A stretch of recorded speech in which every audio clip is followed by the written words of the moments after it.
Inilah profil Jessica Wongso, narapidana kasus kopi sianida yang menyebabkan meninggalnya Wayan Mirna Salihin tahun 2016 silam.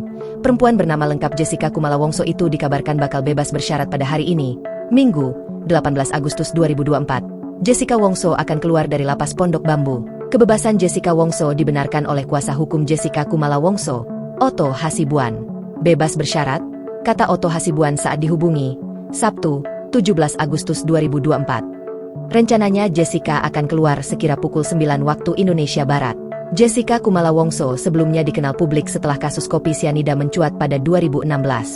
Jessica Wongso menjadi terpidana atas meninggalnya Wayan Mirna Salihin pada 6 Januari 2016, setelah disebut menenggak kopi Vietnam bersianida di Cafe Olivier yang berada di Grand Indonesia. Jessica Wongso diketahui lahir pada 9 Oktober 1988 silam. Tahun ini ia akan genap berusia 36 tahun. Sebelum terjerat kasus, Jessica Wongso dikenal sebagai perancang grafis. Ia merupakan putri bungsu dari 3 bersaudara, pasangan Winardi Wongso dan Imelda Wongso. Keluarganya dikenal sebagai pengusaha plastik onderdil sepeda di Jakarta. Ia menempuh pendidikan di Jubilee School Jakarta dan melanjutkan perguruan tinggi di Billy Blue College of Design yang berada di Sydney, Australia pada tahun 2008 bersama dengan temannya, Wayan Mirna Salihin.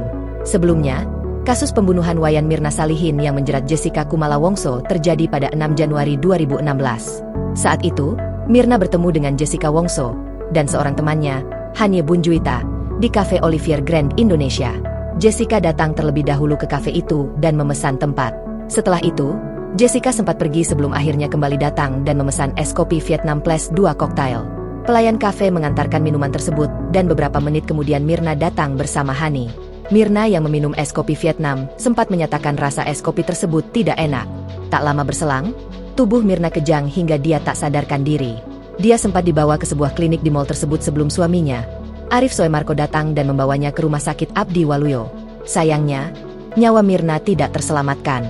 Ayah Mirna, Edi Darmawan Salihin, langsung melaporkan kematian anaknya ke Polsek Metro Tanah Abang karena dianggap tidak wajar. Download Tribun X sekarang.